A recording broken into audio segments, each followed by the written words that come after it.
checks with the Crimson. Let's go Cleveland Rocks, Cleveland Rocks.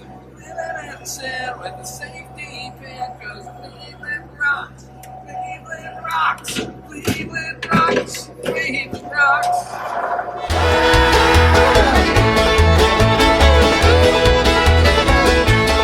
I don't really have a good explanation for why, but I had the theme song from the old Drew Carey show back in the 90s in my head, and I have no idea what brought that on. I mean, getting the sound of music, climb every mountain. I mean, look at this thing I'm making in front of me here. Cattle are loving climbing their mountains, fording every stream. They are following every rainbow, finding all their dreams. Everybody's looking this way, so there's got to be a dog in here. Yep, always up on the hay bale. There's Rocco, my mountain dog. So a little inside baseball with some slight family discussions. I don't know exactly what kind of breed Rocco is entirely, or what mix he is. I know he's predominantly rat terrier. The lady that I got him from, that ran foster care, she and I both look at him and think he's got a little bit of dachshund to him, kind of a wiener dog look. He's a little bit longer and lower, shorter legged than a lot of rat terriers, and he's got that fairly distinct, like, tricolor that a lot of dachshunds have, and a little bit shaggier hair than a rat terrier would have. And there's a lot of long-haired dachshunds out there. My sister and her family tend to think he's got a little chihuahua too. And once in a while there's a facial expression he'll make that can make you think that. And it's possible because I don't know. But I don't know if a chihuahua mix will try to do that and go stand up there. Maybe he's got enough rat terrier to him. He's also really got a dachshund tail. You see how long that is? It's got a little bit of a hound type tail, and even the tip on it. That'd be a pretty common basset hound, and a dachshund and a basset hound wouldn't be that distantly related. So to at least tongue-in-cheek settle this dispute, I found an app where you could take a quick video of your dog, and it will give you at least some kind of estimate as what breeds they think it is. And depending on the picture, I did it about 10 times. I got all kinds of wacky stuff, but rat terrier was always involved. But one of them was a Burmese mountain dog, mainly because of the coloring. That's a pretty standard coloring for one of those. And they're not super common either. But now that I see him, jumping up on the brown bales like that, I'm kind of thinking, mountain dog maybe. A Doxy would be that kind of adventurous, but just incapable because of their short little stubby legs. Whereas rat terrier, that'd be all over that.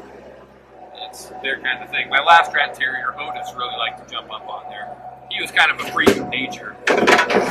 He was a Decker terrier too, like a giant rat terrier mixed with a rat terrier. And so he had a little hunting dog to him, so he was super athletic, a little bigger than most rat terriers. And with that little bit of hunting dog plus a rat terrier, he was just a maniac when it came to getting critters. I'd never really seen anything like it. Once he got to about a year and a half, 2 years old, and he started really figuring it out, he was quite the killer. He was pretty awesome. But he also liked to chase critters so much he'd just run across the road, and that was ultimately his demise. He just chased something, not thinking at all, ran right across the road, even though I tried to train him not to. Birds are just doing chasing, and boom, met a car. So perils of farm life with dogs. If you want the dog to live his best life, do his thing, hunt his critters, get his vermin, he unfortunately also has the freedom to go run out, get hit on the road, or get any equipment and stuff like that to let him be free. So for poor Otis's sake, he at least died doing what he loved, and that was chasing something, playing with the kids. So unfortunately, the kids saw it happen.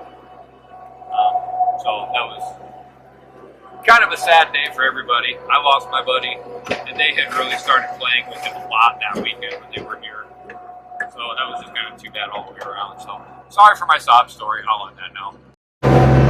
So back on the discussion of my dog and what kind of mixed breed is he really? He's got to be vast majority rat terrier, and part of me just doesn't really want to selfishly, pridefully admit that he could in fact be part Chihuahua, because I've never been a huge fan of the Chihuahua, and that goes back to obviously childhood trauma, because almost everything does. But my grandpa had a Chihuahua, and the thing was, one, really mean, and two, really, really obese. The thing was, I called it the four-legged football, and that's probably not fair, because it was mean, and it was, really fat and spoiled rotten. My grandpa made a ramp so that it could crawl up into bed with him, and deer hunting and staying in a camper. He fed this dog a pie pan full of bacon scraps, and I could hear it munching on that underneath me all night long. So not really fond memories of this dog. The only real fondness I have with Chihuahuas, no offense to Chihuahua owners, lovers, enthusiasts, but the commercials as a kid where the Chihuahua goes, "Yo quiero Taco Bell." I thought that was kind of funny, and I had a shirt that said that with the dog, with the Chihuahua on there, because, when I'm 13, it's hilarious. So, part of that discussion is, well, what kind of dog do I have? Well, I named my dog Rocco after Iowa State's quarterback, who, after a few comeback wins this last fall with a delightful 11-3 season, in my mind, I called him Rocco the Lion-Hearted, and so obviously when I get a dog that's supposed to be killing critters for me, I named him Rocco. I also think one of the best names I've ever heard in my life, the baseball player, now Twins manager, Rocco Baldelli. As soon as I heard him come into the league as a second baseman for the Tampa Bay Rays, I'm just like, dude, this guy's awesome, just because that name is great. So I named my dog Rocco. Andy, my sister, who does all the delightful editing and producing of these videos, thought it was for the Nickelodeon cartoon, Rocco's Modern Life, which that would be a distant third to Rocco Becht and Rocco Baldelli. All that to say, so we had this conversation about my older sister trying to make me believe that Rocco is part Chihuahua. So then we start thinking, well, what are some, Spanish, Latin forms of Rocco that we could nickname Rocco, because Sarah, my older sister, and her kids kind of helped me with some name ideas.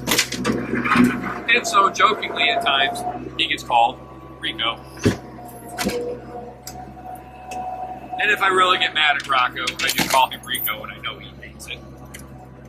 I can't really prove that. I don't think he notices.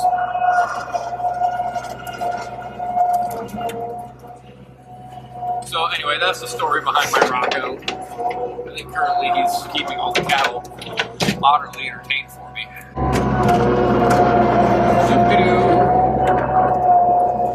Back in we go. You hear that sound every time I go through? I think you can see those chains hanging. I've got a oiler that hangs there. So you put fly repellent that gets rubbed all over the cattle, so they don't get eaten up by flies and lice and things like that. Then I just leave them hanging there. The problem is I gotta listen to them when I go through with the skid loader. Oh. A little high. It's high, high, high, high, high. Mountain climbers, that's kind of the theme for this morning. So what was everybody's favorite Price is Right game, speaking of mountain climbers? Because Plinko is usually the obvious favorite. Everybody loves Plinko. And that's a good one. I'm not going to lie, I enjoy that. But it was definitely the mountain climber dude for me. Where if you missed by how many dollars, you would climb up that many dollars, and you get to hear a little song, little yodeling song. La-da-doo-dee-do, la-da-doo-dee-do. That was definitely the highlight of my Price is Right watching experience. Obviously Plinko, it's great. But that's my dark horse, sneaky, bet you didn't think about that one. It's the mountain climber yodeling dude. That's it for me. What's yours? leave that in the comments below. Get a good discussion going. What was the best Price is Right game or best Price is Right moment?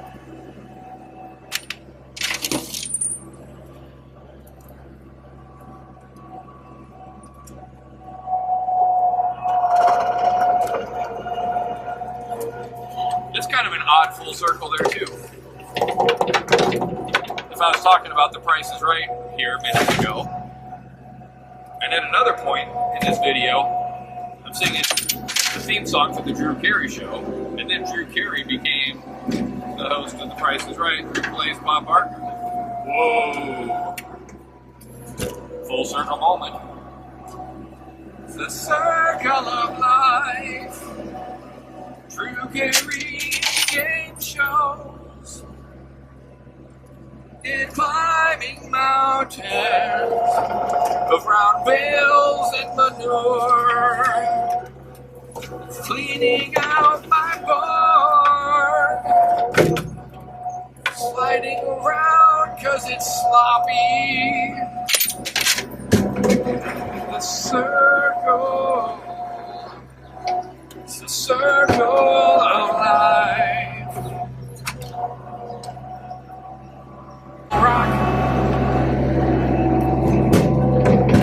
I always associated myself with Wembley, the green one that was like neurotic, anxious, nervous, always waiting for stuff to go wrong. None shall pass. You guarding your hole in there? Don't want me in your barn? You want to go? Huh? You want to fight? No, I don't want you to get wound up in here either. I'd rather you get out. Yeah, don't get wound up. Yeah. I'm just going to go over here. There you go. Go around this. No. Yeah. Go with that. Good. And that fence there kind of took a beating. Somebody knocked the top off of it. That used to be a wood, great big gate. So this whole thing here, if I can get my fingers in there, that was all one big gate. And it was, you just picked it up and carried it to move it. And that used to be in that gap right there. So you just pick up that whole thing, unhook it, it had hooks there, and then the bottom there and there. So we just pick it up and you carry it out of the way to get the tractor in here to clean stuff out or to load pigs out that way. We had pigs in here when I was a kid. But it was obviously made out of 1x6s and not strong enough for cattle. So I bought those, and then I could swing them open that way and kind of make a chute going out into there.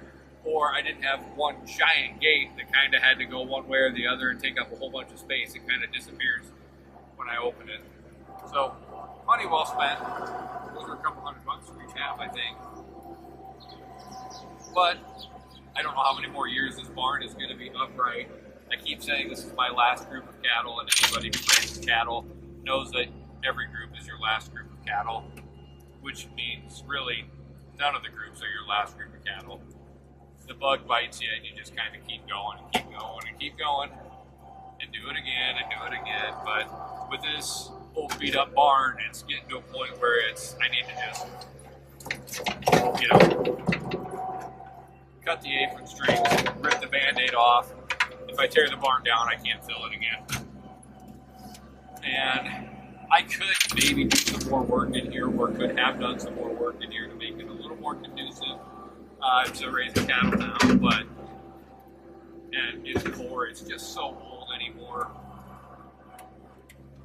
For the amount of money that would take, I could build something that's just a whole lot better than what this is, and have it new and modern, and not have all the poles in it, not be thinking about falling over. Big open area instead of all these little nooks and crannies.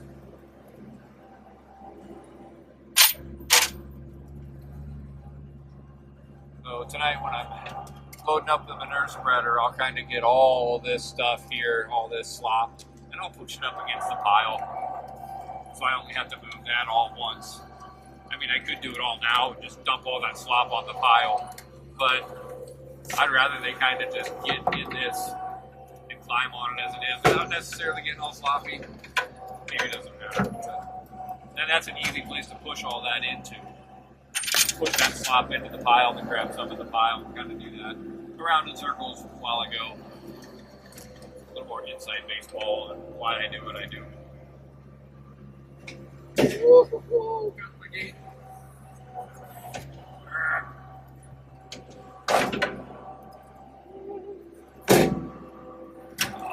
Put some of this back here in front of this gate. So I gotta get that open. Get some bedding in here. And all my bedding is serving at the door over there. Because when I try to shut that door, it just falls off and lays down. Because the track that door out there slides on is gotta be over 100 years old. And I could replace it. It's gonna be probably $400 or $500, pretty easy. And if this is indeed my last group of cattle, I'm not gonna spend the money on that now. We're just gonna let it go down with the barn. Whenever that happens. Stuck through that, didn't I? I'm just gonna take the pull out. So, as cool as this old barn is, it's done its time. I'm milking it, pun intended, to raise these dairy breeds, or whatever cattle I get in here. And it just needs to go. I can put up a similar size structure and honestly raise a similar or even higher number of cattle in here with a little less work. I can clean it out easier, I can work them easier, I can load them easier. Everything would just be easier. But this barn was built probably 60 or 70 years before the skid loader was invented in the 50s. Something like that. I couldn't put a year exactly on this barn. I don't know what year it was actually built. Well, when I started putting cattle in here 7-8 years ago, I had 2 Holstein calves. So I wasn't about to do any real major renovations. And then I got 9 Holstein calves in another group. Then the next thing you know, I'm putting up all that nice continuous fence around the outside there. And I think I had as many as 32 or 35 in here at one point, and in 4 different groups, in 3 different pens in here, one out in my little pasture out there, and another group in my other renovated farrowing house that I made fit for cattle. So in about 5 years I went from, I'll do a couple bottle calves, or just weed bottle calves, to having an hour and a half worth of chores morning and night. And about 40 head, 42 head, all over the place. But I can take out all that nice fence and resell it because it's in really good shape yet for the most part. I get a pretty good chunk of my money back from that. And I do all the water with the stock tank over there, which is a whole lot cheaper than putting in an automatic water, but also a lot more of a pain in the butt. So I gotta fill it every day. They like to come yank the hose out. Putting in an automatic water would cost, I don't know, $1,000, maybe $2,000 by the time I got the plumbing and electrical run to it. And I think I got this barn insured for $3,000 to tear it down if something goes too wrong with it. So an automatic water basically totals the value of the barn.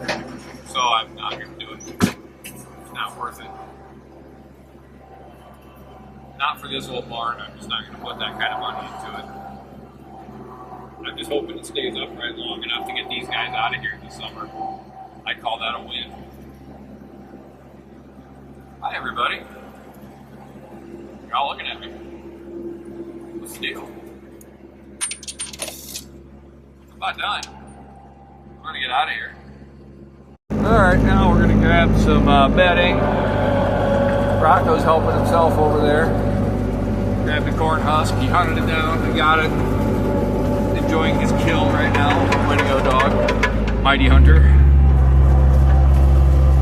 And I got these bales serving as a door. Now they're going to serve. There intended purpose. Of bedding. Now to get all the wrap off. Forks underneath. Set it up.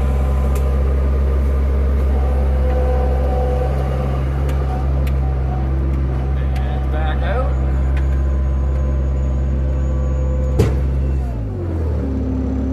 And now we go cut it apart.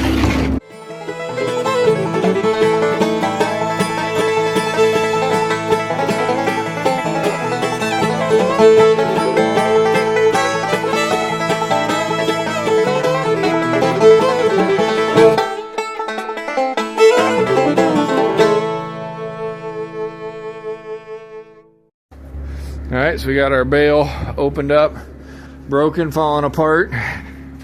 I've got some happy little customers waiting in line to get in the door. I got you guys, I hear you, I hear you. Gotta get this done, open you up. This is not nearly sufficient chain for this job, but it's what we got. Alright everybody, have fun storming the castle. This is really some of the favorite part of having cattle, is giving them a fresh bale of corn stalks and watching them play like 1,200-pound toddlers. Toss it up in the air, run around in circles for no real reason, kicking up their heels, having a great time. Hey Jersey Joe. And somewhere along the line I got my leg nice and slimed. Washing machine's gonna love that. These might get hosed off in the garden hose before I go in the house.